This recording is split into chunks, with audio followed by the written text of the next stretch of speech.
Hello, athletes and fans of bodybuilding. Terrick El Guindy with the Mr. Olympia. Today, 4 of the most iconic names we have in bodybuilding. I'm going to start with my co-host wearing a very nice suit. He's a 4-time Ironman champion. He's one of the greatest bodybuilders of all times. He's the 1993 Mr. USA's, considered by many one of the greatest trainers, playing trainers of bodybuilding. Chris Cormier. How are you, Chris? Good. How we doing? Great to be on the show today. Thank you so much. And with us, he's top 4 at the Mr. Olympia. He won the Tampa a few years back. He's the golden boy of bodybuilding. He's got a tremendous shape. He's got mass. He's got experience. His last name is Labrada. Hunter Labrada. How are you? Good, Terrick. How you doing, brother?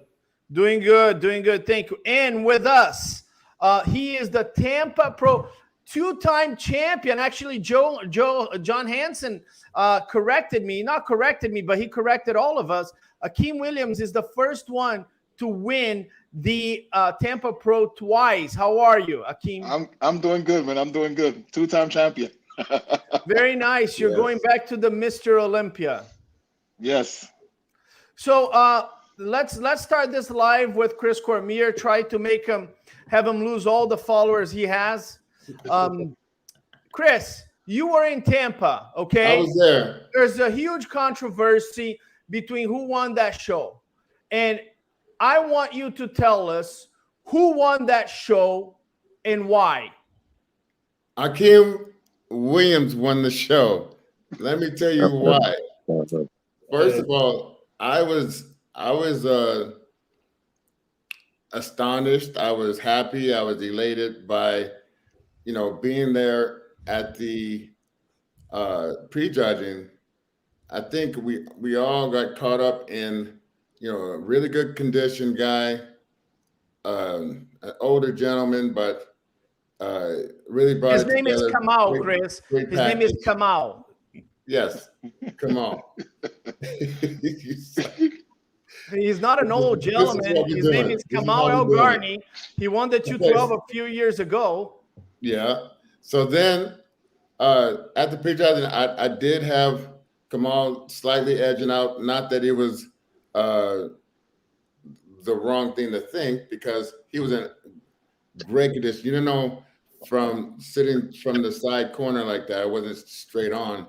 I couldn't really pay close attention to the actual sides of the guys. It was from the side. But at the night show, just before the night show, something funny happened. Someone sent me a few shots of the 2 top contenders, and in those shots, I have to admit, I could see the size, I could see the mass, and I could see the actual shape, the V taper of the body. Okay, I've worked with Akim on posing many years ago. Firsthand. Also, at the time we spent in Kuwait working together at different times, I was his right-hand man when he came to LA, and he was down at the time and having different sorts of feelings about continuing bodybuilding. So I was happy to see and happy to have little conversations with him about what I think about him continuing on in bodybuilding. With that being said, at the night show, the top 3 guys came out before the constellation guys at the night show, and that's when I could see clearly that Akim had gained a lot of ground from the prejudging to the night show, and it weighed better on his physique than any other physique.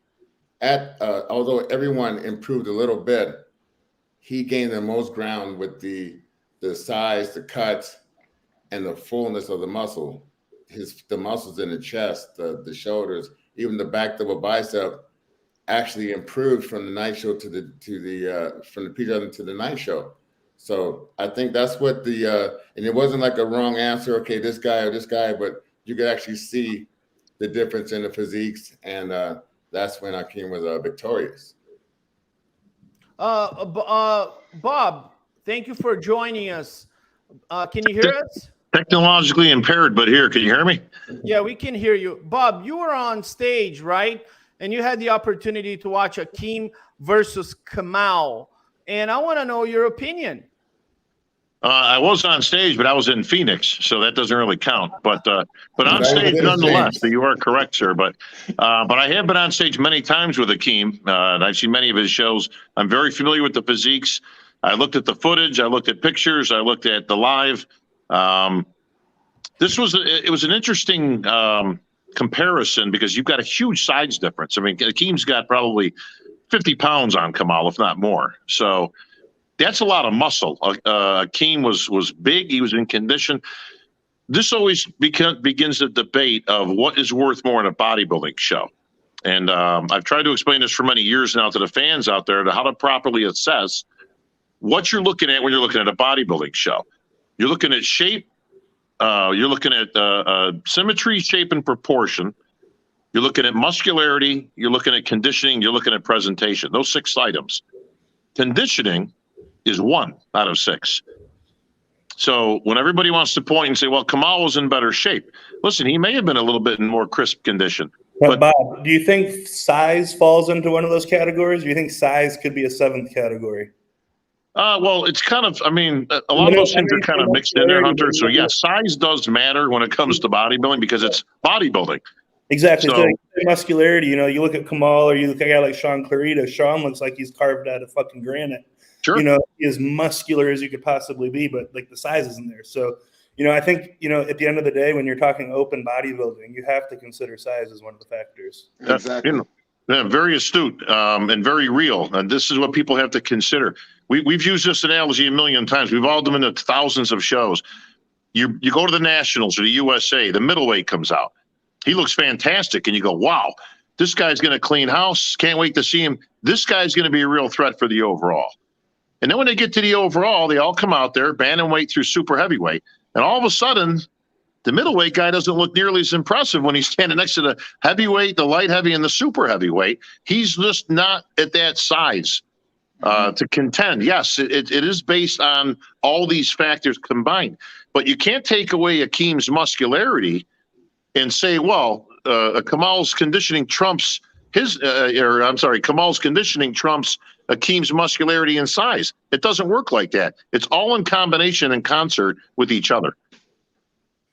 Okay, Hunter, you had the opportunity to watch the show, and you're one of the best bodybuilders in the world. What did you think of the event? It's exciting. We have 2 great bodybuilders going against each other. What did you think? Man, first and foremost, I got to say, I didn't even know that Akim was doing a show. He was like flying under the radar hardcore. So, shout out to you, my dude, for coming in and doing that. That was cool. I was glad to see that when I saw your name on the list. But yeah, obviously, you had Akim hopping in there. I would, consider him to be a favorite headed into the show, despite, Kamal looking, really awesome headed into the show. But, I probably tipped my hat a little as to what I think, like first and foremost, Kamal is an absolutely incredible bodybuilder. He was, the most conditioned person on stage, in my opinion.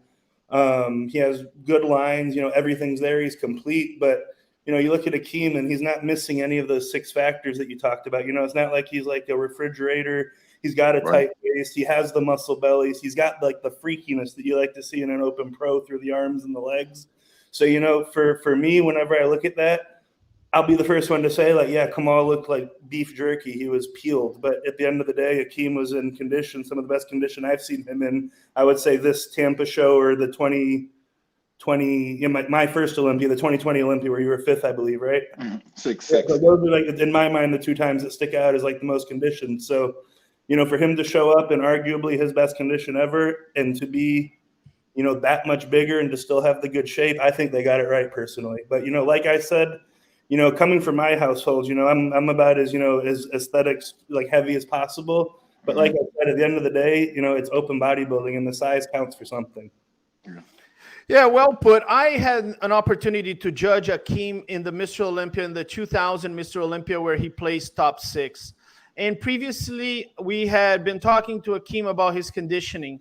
And on that day at the Mr. Olympia, when he came in and he hit a side chest, and we saw the lines on the hamstrings, lines that we had never seen before, I said to myself, Akim will be on that first call out at the Mr. Olympia. I think Akim Williams is a freak. He's an absolute freak. He's massive. He's huge. And like Hunter said, he's got a small waist. His arms are humongous. He has one deficiency, which is his back double biceps. If he had a back double biceps with a lot of meat and a lot of detail, we're talking about Akim Williams on the top 3 of the Mr. Olympia, coming up.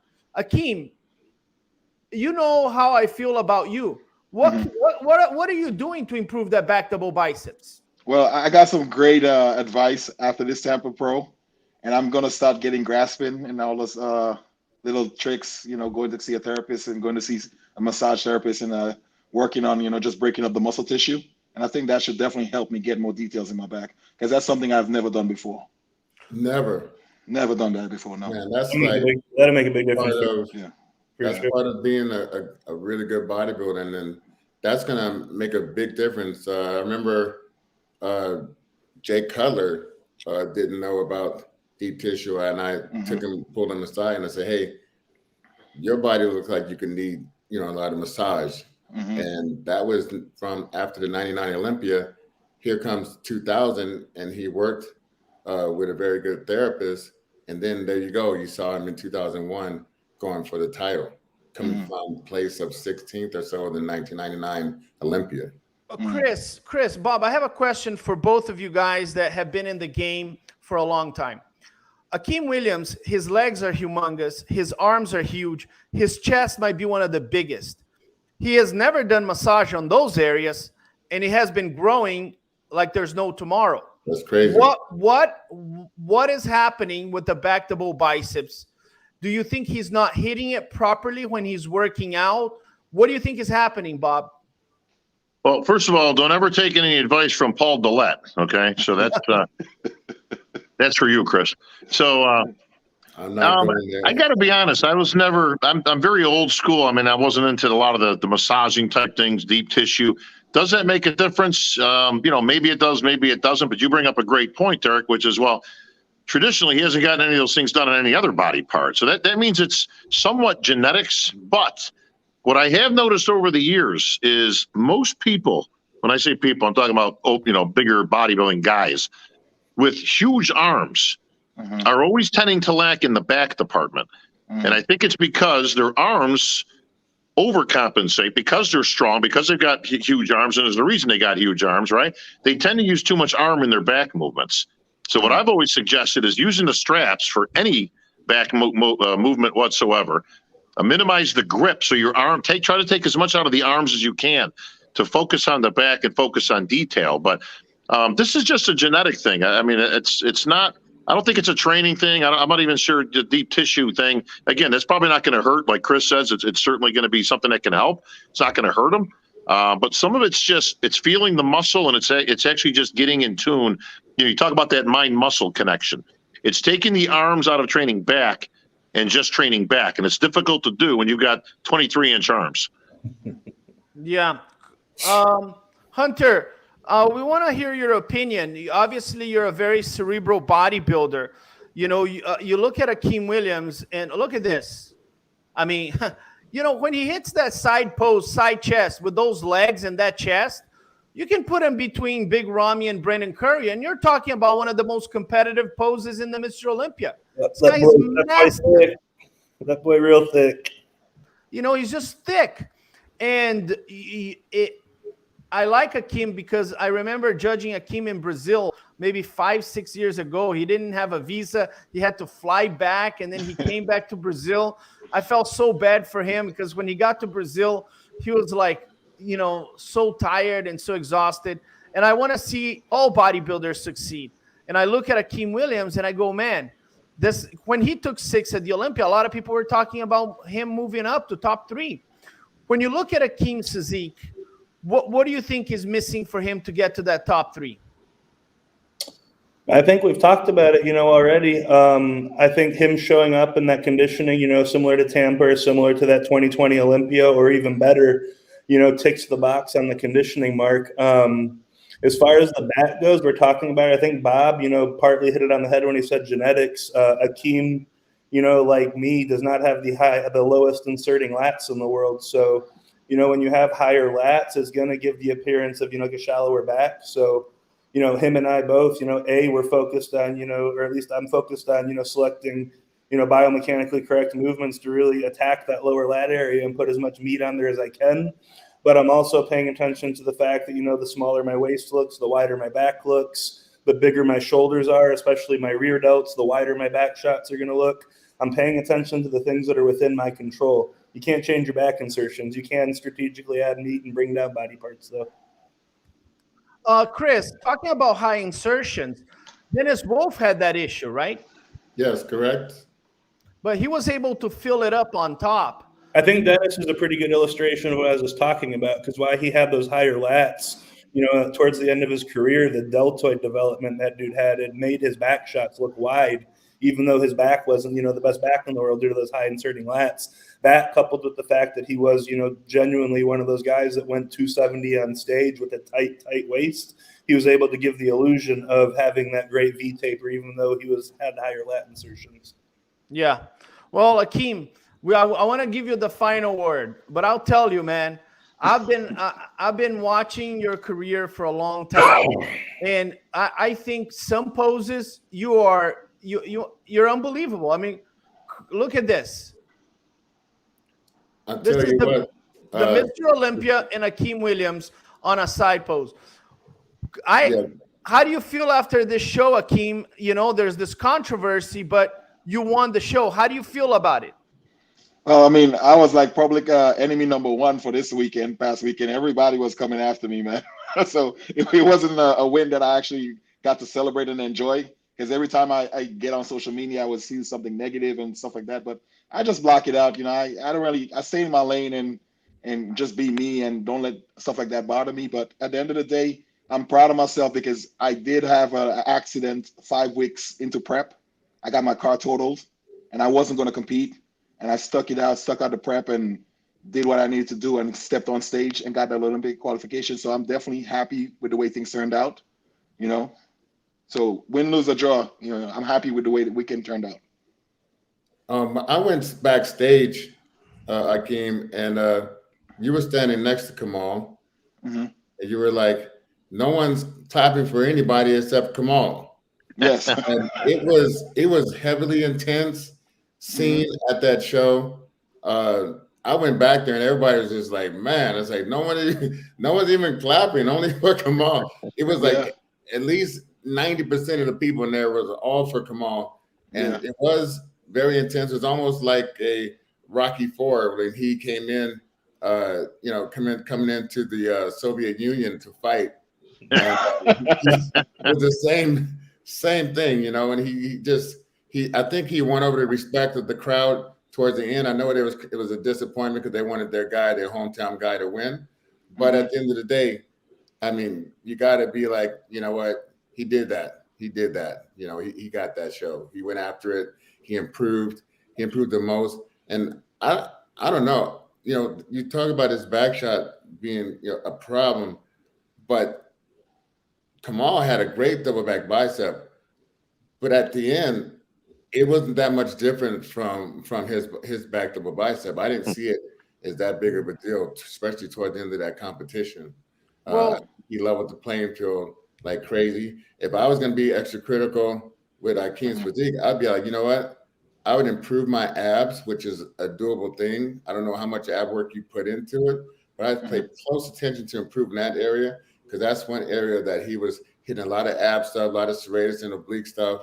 And you got to be able to go against a small, tight guy, and also be able to just take out any other body parts or shots that he can come up to try to challenge you with.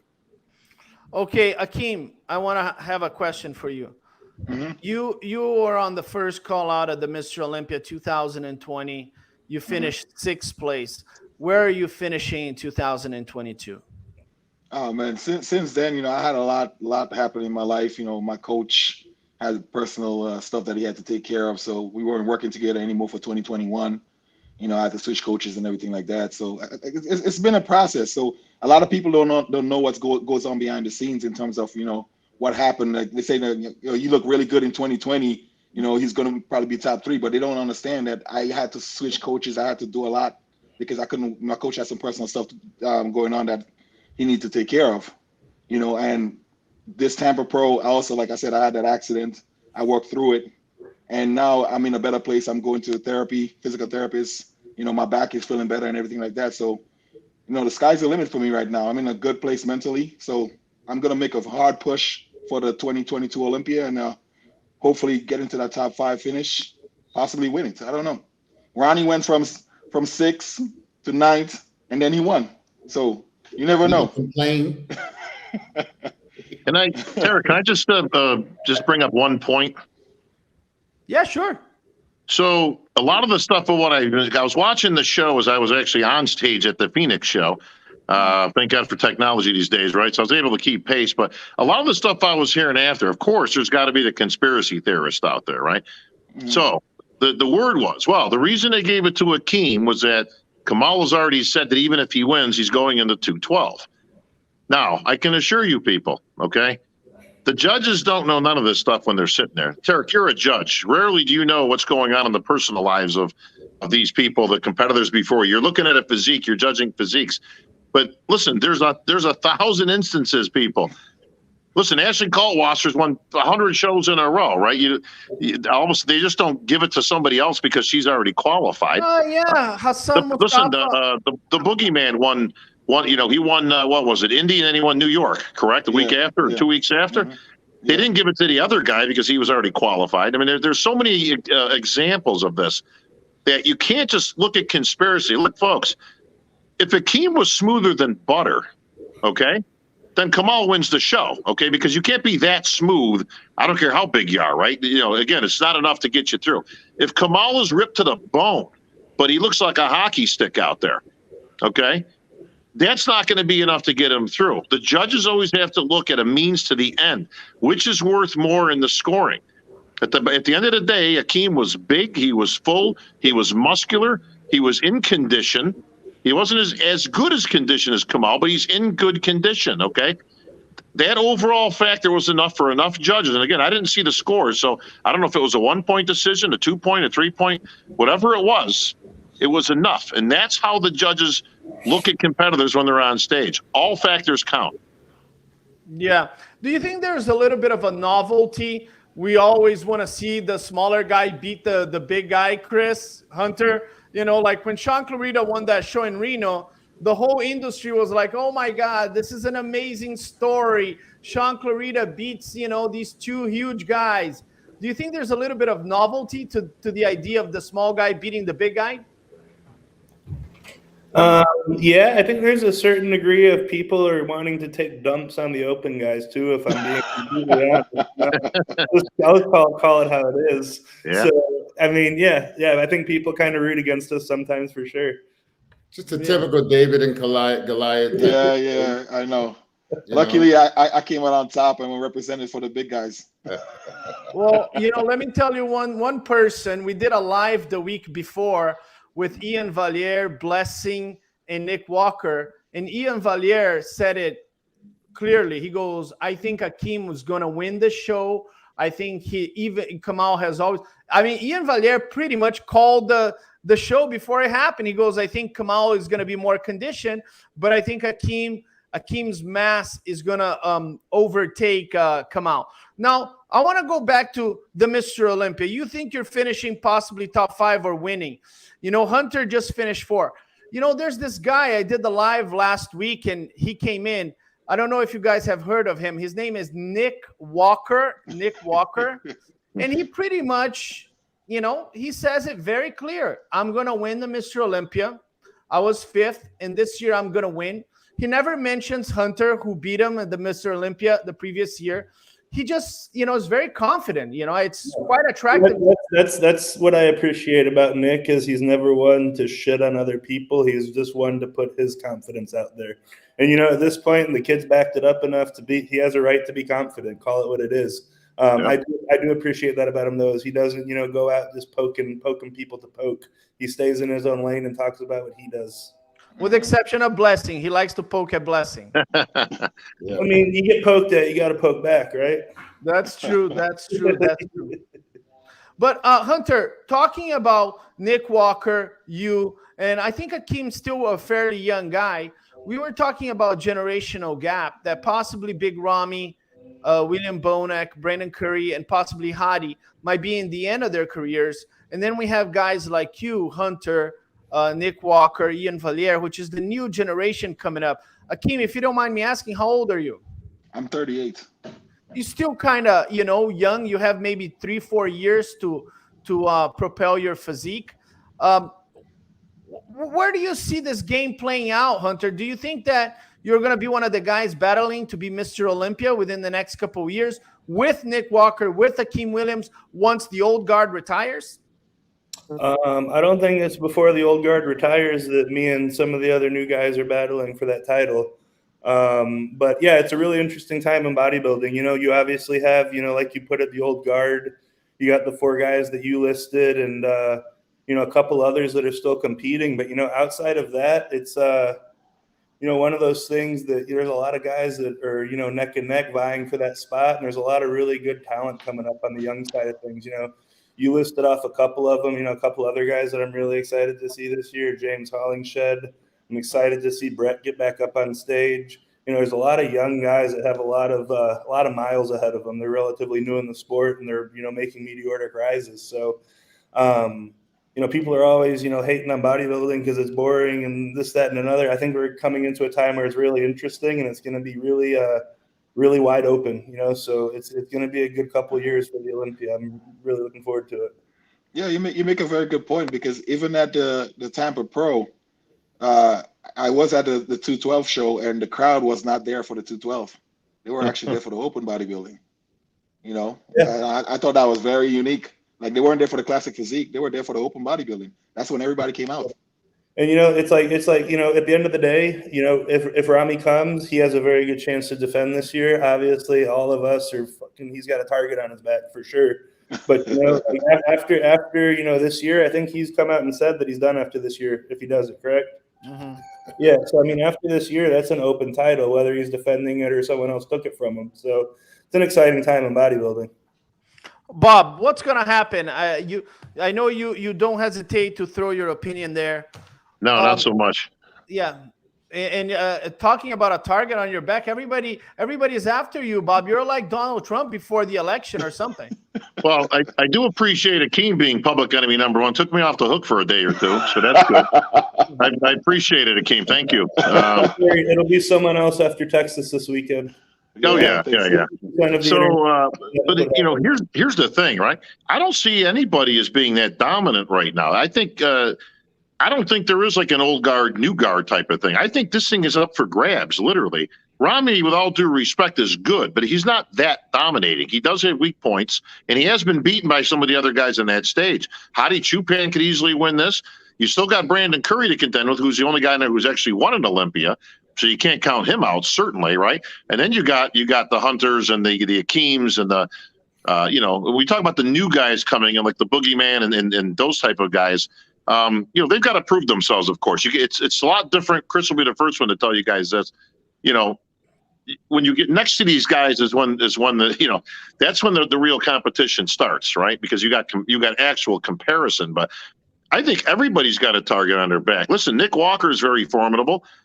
So is Akim. Again, so is Brandon Curry. So is any of these guys that are coming in there. I think it's literally anybody's up for grabs who comes in condition. People are also, I don't know if they're forgetting anymore because, people are really starting to pay attention to the Olympia, but people are, thinking about last year's landscape with last year's William Bonac in it too. That's not the case for this year. Right. And William, but we haven't even brought up Bonac, right? I mean, there's another guy who's a perennial, top guy. He comes in shape every time. He's very consistent and he's very dangerous. So I think it's wide open. I mean, literally, I could pick any one of 5 guys, but I don't think this is like Ronnie-esque type of things. Lee Haney back in the day. Obviously Coleman, when he came in at some point, it was a foregone conclusion he was probably going to win. I don't think you have that anymore. I think this thing's wide open. Yeah, it's going to be exciting. Talking about noise, crowd, and interest I think it was Milos Sarcev, and you guys were going at it because Milos was saying that you took the posing round. Is that correct, Bob? Well, yeah, and I tried to explain that Milos loves a debate. But first of all, I love Milos. Right, we go way back. He loves the art of debate, which I can appreciate. But here's the bottom line: is I didn't take out anything. I did suggest that we take the posing round out, and this is a perfect panel for this. It's a great time oh, there you are. I was going to say that Hunter took a bathroom break, but he's integral to this. But Chris is a great example of what I'm talking about. Of all your wins, Chris, right? The only time you ever won a posing round was when you won a show, right? Yeah, correct. Now, in 2000, correct me if I'm wrong, Chris, but I think it was 2002 that you took 3rd. Yes, correct. In the Olympia, right? Yes, I did. Had you won the posing round that year, Did I? you would have won the Olympia. Right? Now these are just numbers, right? Right. So, and this is why, Terrick, I was trying to explain to Milos, because he was obviously the most vocal. He thinks it's very integral to the sport, to the scoring, to this, to that. I submit to you, and then the reason why I did put it forward to take it out was because the posing round has never been scored as such. If you go down in history, and I know, Terrick, you're a historian as I am, nobody, listen, did Dorian Yates ever beat Chris Cormier, Sean Ray, Lee Labrada, your father, right? Never won a posing round. Your father, Lee Labrada, probably one of the most prolific and classic posers of our time, never won a posing round. Yeah. How can that possibly be? It's like, well, it's not you don't really score the posing, you score, it's a combination. Well, it's the physique and the posing. It's like, well, then it's not a posing round. Yeah, and that's what I said. Look, if you're not going to score it as it should be, then get rid of it, because all it was to me was a makeup round. Here's the other problem. If the worst guy in the show is the best poser, he could end up in 5th place, 4th place. Listen, when the scoring was in thirds, that was 1/3 of your score was the posing round. Now, the guy sucks as a bodybuilder, but he's the best poser. So boom, all of a sudden he's ahead of these guys. Sergio a couple of years ago at the Arnold, if I'm not mistaken, right? He won the best poser award. Correct. But he ends up placing 6th, right? Had he won, now that's only should have scored separately because Arnold wanted the posing round scored and all that stuff, if you guys remember, right? Here's the thing. If Sergio wins the posing round at that show, he would have probably won the show, point-wise. Now, does anybody believe that Sergio in his 6th place finish should have won the show? Yeah. I think at the end of the day, why people, there's a camp that asks for the posing round to be scored is because people want to see people care more about it. They want to see the bodybuilders care more about it. They want to see us put more thought into it. They want to put money on it. Better posing. And that's what I was getting to. At the end of the day, judging the way the bodybuilding contests are currently scored, posing is judged. We hit our mandatories and we hit our quarter turns. Those are quite a few poses. What we are talking about really is like the artistic side of bodybuilding. It's presentation. It's the presentation. So correct. Put some money behind the best poser check. I know for a fact I would try even harder than I already do if I knew best poser had a $50,000 check with it. Yeah, listen, if the posing round was scored as it should be all these years, the landscape would be dramatically different. Dorian would have almost no Olympia wins, right? Listen, you could have made a case for your father beating Lee Haney, because Lee Haney was a good poser, but he wasn't better than your father, right? Sean Ray would have had a few Olympia wins. Chris Cormier would have had an Olympia win. You can make a case for Mohamed Makawi.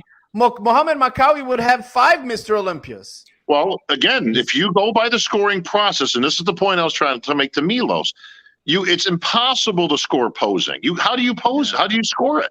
What counts? Does the music count? Does it have to be entertaining, or are we going classic style? Like, I mean, again, I always use the expression. It's like comparing Frank Sinatra to 50 Cent. How the hell do you compare these two genres of music? They're two completely different things. They're not comparable.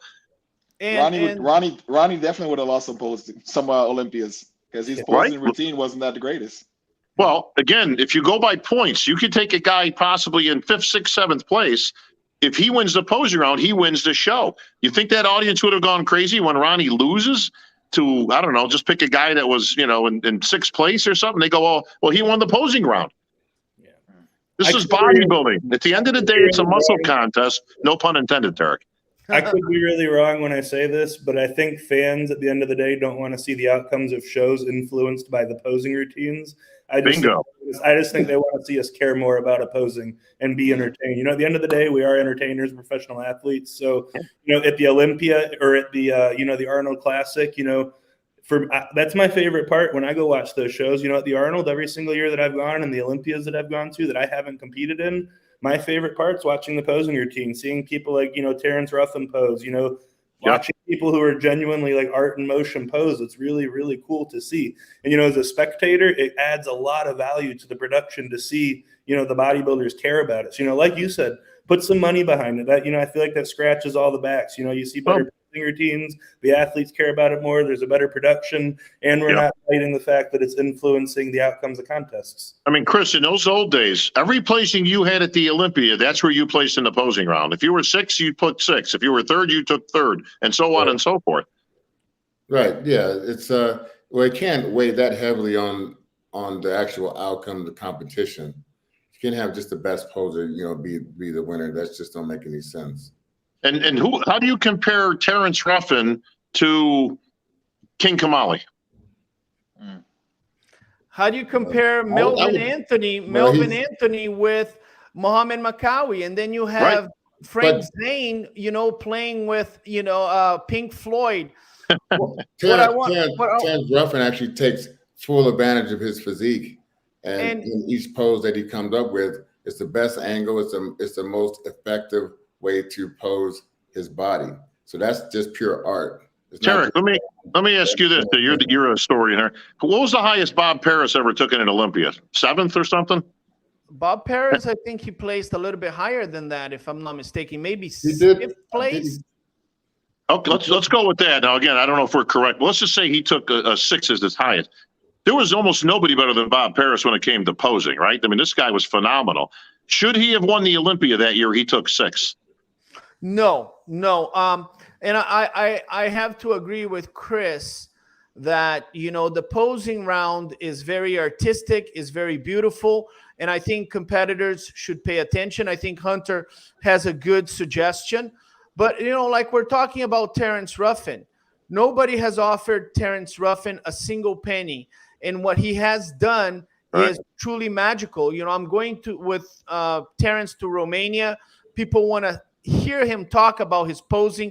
He's actually making money because he poses so well that people want to learn from him, right? And I think competitors have this opportunity, right? Hunter can be the greatest poser in the history of bodybuilding. Akim can be that. I'm a guy that if somebody asks me who's the greatest, artistic poser, is Muhammad Makawi, 1984, if I'm not mistaken. It's just pure art. So the opportunity to make money is there. Terrence Ruffin is making money with his reputation.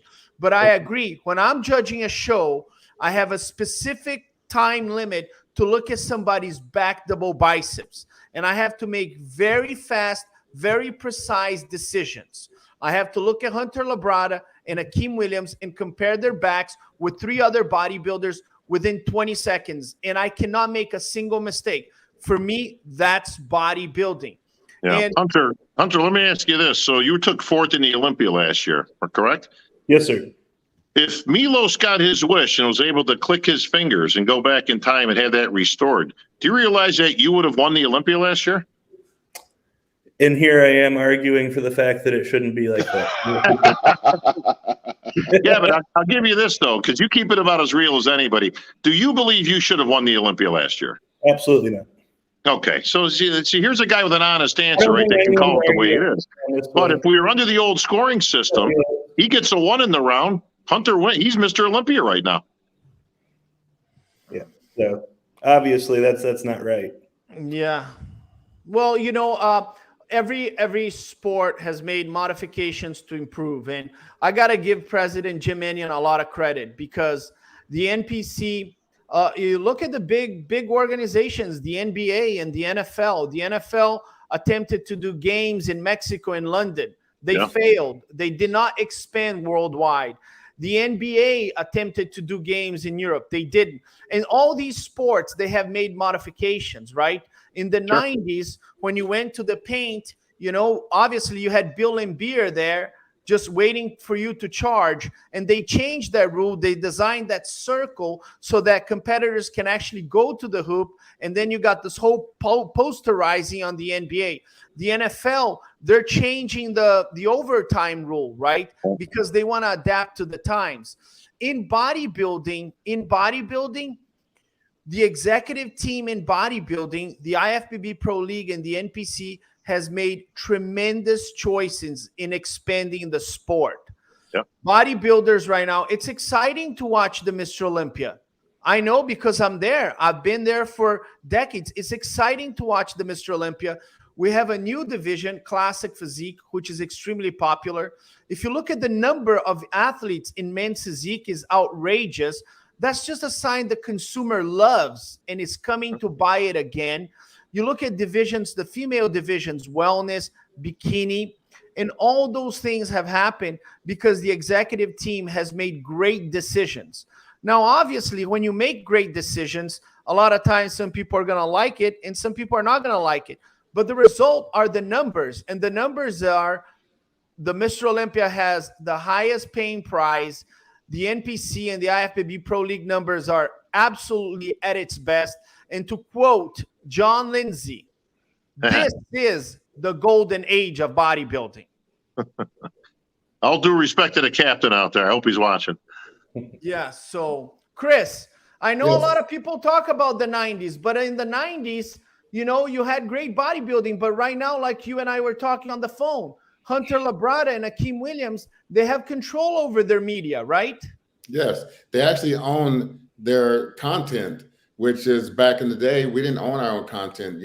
Everything's owned by Weeder or some type of publication. So when I'm trying to scramble and get some type of photo to send of myself, I don't actually own it. Right. Yeah. That's a big difference. Mm-hmm. Yeah, and Akim Williams can open his YouTube channel. Akim Williams can do a posing routine in a theater and teach people how to, pose. And Hunter can do training online, and he can own all his pictures and all his content. Competitors now, Milos could have been a great classic physique competitor, right, Bob? He placed 10th. Absolutely. 10th at the Mr. Olympia. If we had classic physique back then, even Flex Wheeler in 1992 when he turned pro, Flex Wheeler is 5'11", and he was 223 pounds, won the Ironman and the Arnold. He could have been a classic physique guy, but we didn't have that in the past. So we've made modifications, and the numbers don't lie. The sport has grown. To your point, Terrick, listen, we've made many changes over the years. A lot of them were made many years ago because there was a lot of things that were messed up, in my opinion. I think we addressed a lot of those. So there simply just isn't a lot to change these days when it comes to the nuts and bolts of the system, the scoring, the rules and such. But, listen, me and Chris competed in a time when there was no super heavyweights. There wasn't, there was no welterweight. These things were added later on in the mix because of the sign of the times. So when me and Chris competed as amateurs, it only went to heavyweight. So it didn't matter whether you were, 200 and, it was over 198 and a quarter, right? So you could be 200 or you could be 280, and, there was a time that needed to be addressed. Listen, maybe that changes down the road. I don't know. I could see a couple of different scenarios where, maybe the pros mimic the amateurs in terms of there's an overall type of a thing but the reason that we added the 212 was to create more opportunity. And I think that's done a pretty good job for the Flex Lewises and the David Henrys and the, Guy Cisterninos, people that have made a career out of being in that category. That category exists because we made it exist, because we added it. Absolutely, absolutely. And again, I want to mention to Milos, I'm going to bring Milos here so he can defend his point. I think it's important. He's Milos, he's got no point. Listen, the bottom line is this. Ask Milos here. I'm going to give you one thing to ask him, Terrick, from me. Okay, unless I'm on the show with him, that'll be fun. But ask Milos how many posing rounds he won in his career. I'm going to ask him that. Chris, will you join me when I ask him that? Yes, I'll join you. All right. I Well, usually talk to him. no, listen, and it was on the Menace podcast with Dennis James. I love watching that podcast because Dennis really goes back to the old school guys. That's his territory, and it's one of the best out there. I really enjoy it. Great job, Dennis James, the Menace. I want to talk to you guys about Texas. Texas is happening. Hunter, are you going to be at the event? I will not be. I will be in Denver at the Colorado Cup guest posing with Brett Wilkin. Very nice, very nice. Now, Hunter, this is the time for you to lose followers on Instagram. Who's winning the Texas Pro? Honestly, Kamal's hopping in it. I'm going to have to give the nod to Kamal. I think he's going to come in even sharper than he did last time. And I think we might see David slay Goliath, whoever Goliath is at this show. But I think Kamal's going to be pretty hard to beat with how sharp he's going to be at that show. Okay, so Akim. That being said, you know what? Never mind. I know who Goliath is. Hunter, you can't change your opinion. Hunter. You can't change.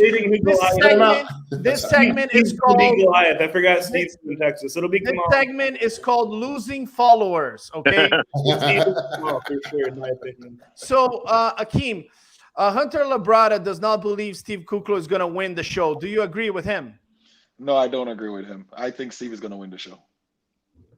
I Very think it's going to be the same as Tampa, and I think Steve will have enough to get him over the line and get the win, get the W. Okay, Chris, you were on the fence the last show. Can you be a little bit more decisive this time? Well, it's going to be a crazy show. I think they have 3 to 4 top contenders. It's not just Kamal. They have, I would say, I know he's working with Aceto. I know he's probably trying to, get over the hump and get this show. But Steve Kuklo is very hard to beat. I actually went to his Instagram, slid in his DM, and congratulated him on his hard work that he put in. And I think he looks the best he ever looked in his life. So I'm going to go with Steve. All right. Very, very. Bob, do you like this new Chris Cormier? He's wearing this suit. I've been trying to get him on a live for the past 3 weekends, and this guy has been busy. And he's employed right now. It's just an unbelievable feeling to see Chris on fire. You know why? Because he's the real deal, buddy. See? Real deal, baby. Yeah, you know what I like? I told Chris this before. He's doing a great job with his new role as, doing some commentary and some play-by-play and all that. And I welcome it because we've been catching shit for years. So I'm glad somebody else gets to get in there, and then you get the calls, Chris, after the, hey man, why'd you say I was smooth? Oh, hey, you didn't have me in the top 5? It's like, listen, guys, we got a job to do. Okay, I can't have 10 of you in the top 5. Okay, so concerning the show coming up, this is going to be real interesting. I don't know the whole lineup. I mean, I do know obviously Kamal's in there, and I know Kuklo. Listen, you got to give Kuklo the nod. Listen, Kuklo, if he's 100%. Is no different than Akim, okay? So he, in terms of size, muscularity, he's going to tower over Kamal. Kamal better be 100%, but I don't know if any other players, but I did an interview on my Voice of Bodybuilding podcast 2 weeks ago, whatever it was, and Kamal said even if he won, that he wouldn't go in the open, that he was going to go back into 212, and he was very adamant about that. I just saw an interview he did this week, and now he's kind of changing his tune where he says if he wins, that he may consider going in the open now because he's got a different perspective. And this, Kamal, listen, Don't fall into the trap. You see how Akim beat you because he had 50 pounds? Guess what? There's a whole bunch of Akims on the Olympia stage. Not to say he couldn't do well or do okay, but it's a different ball game when you get up into there. And size does matter. But, Kamal, go back and get your 212 title back. That's what I would suggest. Stick to your guns. Don't fall into the trap, bro. What's that? I saw you put the list up there. Who else is on there? So let me add the list. I just want to mention here this guy that's saying Steve K all the way is United States Chief Petty Officer, retired Ron Strank. He's been with the NPC for 25 years. He's considered to be one of the great officials on the NPC. He was actually in my wedding. He's a brother of mine, so he served his country. Ron Strank, thank you for joining us, Ron. And then right here, let me add the list. There's this guy, Andrew Jacked. What's up with this guy, Andrew Jacked, Hunter? Is this guy good? I've gotten asked about him by quite a few people now, and anytime there's someone new, I always say the same thing, and that is I have no opinion until I see him standing on stage next to people I know how they look like people that I've stood next to. Obviously, I know Steve's a tall guy, so Andrew's a tall guy. He looks put together. Watching the videos I've seen, I'd say that, it's going to be interesting to see if he's sharp enough from behind. And I think he could use a little more hamstrings. But all in all, he's a tall guy, great V-typer, tight waist. I'm excited to see what it looks like standing next to some of the better IFBB pros. So, yeah, this guy is debuting here in Texas. There's a lot of hype behind him. A lot of people that see him think, hey, he's really good. Akim, what do you think about this guy? Yeah, from the photos that I saw online, I think he's very impressive. He has a tight waist, big legs, shoulders, great chest. He's really well put together. And like Hunter said, it'll be interesting to see him on stage. Most of the times we tend to go by pictures and get excited for photos and stuff like that, but you can't really judge a person until you see them in the lineup. So I'm excited to see him in the lineup and see how he stacks up next to the other guys. Yeah, it's gonna be exciting. Well, I want to finish this live here, and I every time I ask some question, because we record this and we throw it back at people's face when they are wrong. So after the Texas, let me tell you, I gotta give credit to Ian Valier. He was ready. He was right. He said Akim is gonna win the show. Shame on Blessing. Shame on Nick Walker. Shame on Sean Ray. Who else was on that live with me? Tim Wilkins, shame on him too. So right now I have Akim picking Steve. Chris, you're picking Steve. And Bob Cicherillo, you're picking Steve. Hunter Labrada, you're by yourself, just like Ian Valier picking Kamal. There's no coming back. You're sticking with Kamal. We've already recorded. Moving on, for us to finish this live, Nick Walker thinks he's going to win the Mr. Olympia. Everybody loves his confidence. Chris Cormier, I want you to tell me your top 5 at the 2022 Mr. Olympia. Do not play the Barack Obama diplomatic guy, okay, with the suit, and now I work on television. Just give me a straight answer as if you were in Hong Kong, Tijuana. You got to go with the champ is in there, Big Ramy. No one's talking about William Bonac. I think he's doing the same as Akim did, just keeping a low profile and sliding on in there. I think I'll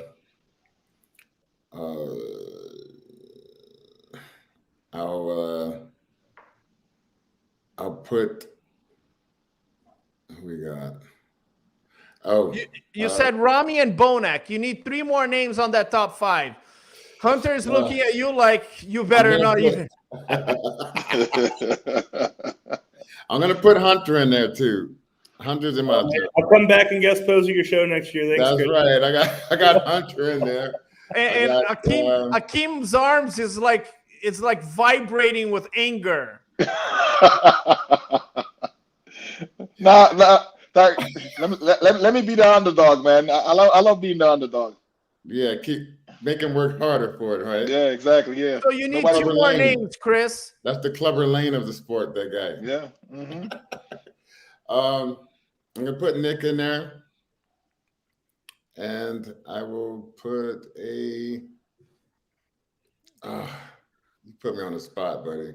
That's fine. Even Sean Ray here is out of patience with you. I would say Sean texted me and he goes, Kamal won the show. And I said, Sean, Dorian Yates texted me and said, Akim won the show. the bigger guy. The bigger guy won. Ah, man. Chris, you got Hunter, Bonac, and Ramy. It's gonna be either. Oh, Are you gonna mention Brandon Curry? You got Curry. That's what I was gonna say. Okay, and then are you gonna mention Hadi? Are you gonna mention Nick Walker? I said Nick Walker. No, you didn't. You said Ramy, Bonac, Hunter, and Curry. No, he did say Nick Walker. He said Nick Walker. Why don't you open your ears, Terrick? If you're gonna be hosting this thing. I'm sorry. My apologies. Robert Cicherillo. Yes, sir. Your top 5. Let's just put it down. Let's just bring more hate to your camp. Absolutely. All right. Here's what we're going to go with right now. Here's what Bob Stradamus, once again speaking. Okay. Hadi Chupan wins this Olympia. He's followed by Brandon Curry. Big Ramy drops to 3rd because he's distracted. He's got 2 wives now. Listen, for those of us with 1 wife, we can all sit there and say 2. Forget about it. His head's got to be all over the place, right? And then Hunter and Nick are going to battle again. Hunter, Nick, Akim. I would think those guys are all battling it out for those other the 2 spots in there. But I think there's an upset this year. I don't see Ramy being as dominant. I think the other guys have caught up. Bonac is too consistent. You can't count him out. But if not for very, let's see, how do I put this? If not for a couple of anomalies, Hadi Chupan might have won last year. Might have.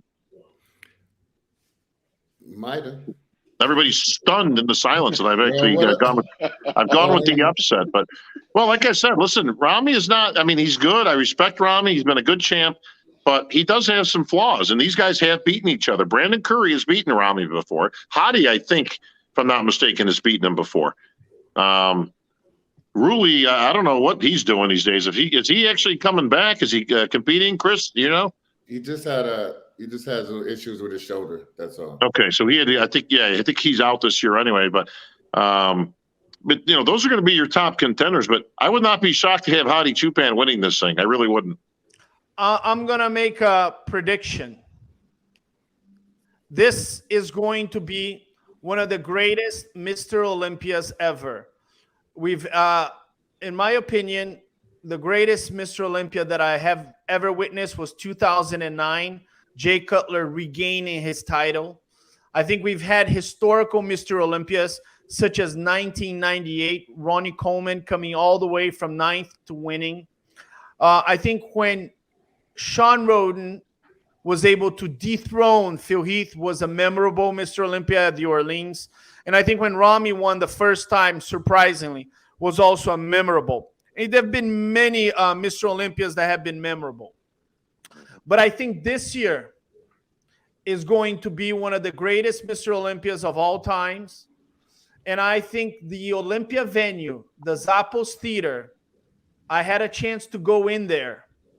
And I know this for a fact. This will be the greatest bodybuilding Olympia venue in history. Oh, wait a minute. Hang on, Terrick. Hang on. Jim Mannion's texting me as we speak. Let me read this. It says, Chick, we're adding in the posing round again. Hang on. I got to change my thing. Hunter Labrada, winner of the Mr. Olympia this year. Here you go, Hunter.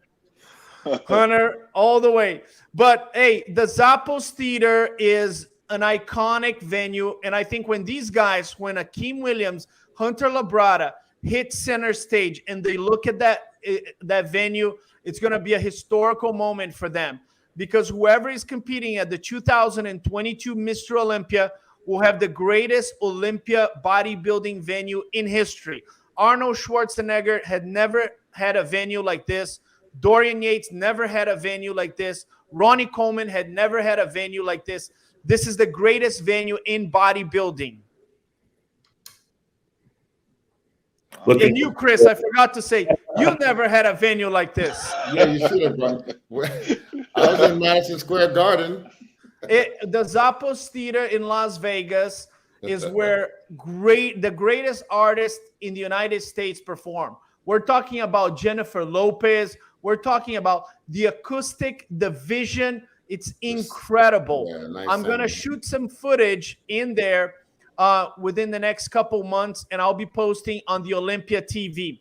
With that being said, I want to thank all of you guys, my co-host, Christopher Cormier, very elegant with the suit. Thank you, Chris, brother. I can't, Good to be here. I can't emphasize how happy I am for you right now, just looking so incredibly handsome. Thank And you, sir. I'll work also, on it. This is not easy. also thank Akim Williams. Akim, congratulations. Thank you. Won the Tampa Pro. You're going back to the Mr. Olympia. You're one of the thickest dudes I've ever seen in my life. And I'm excited to see you at the Mr. Olympia. Thank you so much for having me. And Hunter Labrada, the golden boy of bodybuilding. This guy is a national champion. He won the Tampa Pro, and he placed fourth at the 2021 Mr. Olympia. Thank you so much, Hunter. Appreciate you having me on, Terrick. And Robert Cicherillo, the voice of bodybuilding. He's also the athlete's representative. He is the 2000 Mr. USA's. He is Master Olympia. Bob, I'm a huge fan of yours. You tell all your haters they're stupid, and you're one of the best guys in bodybuilding, okay? Love it. Thank you, Terrick. I will back you up until the end. You got it, my brother. My name is Terrick El Guindy with the Mr. Olympia. I will see you guys next Wednesday. And I talked to Kamal El Guindy. He's coming in next Wednesday after the Texas show because he's going to go against everybody that picked against him. Okay, Chris? Okay, Bob? My name is Terrick El Guindy. We'll see you guys next time. Ladies and gentlemen,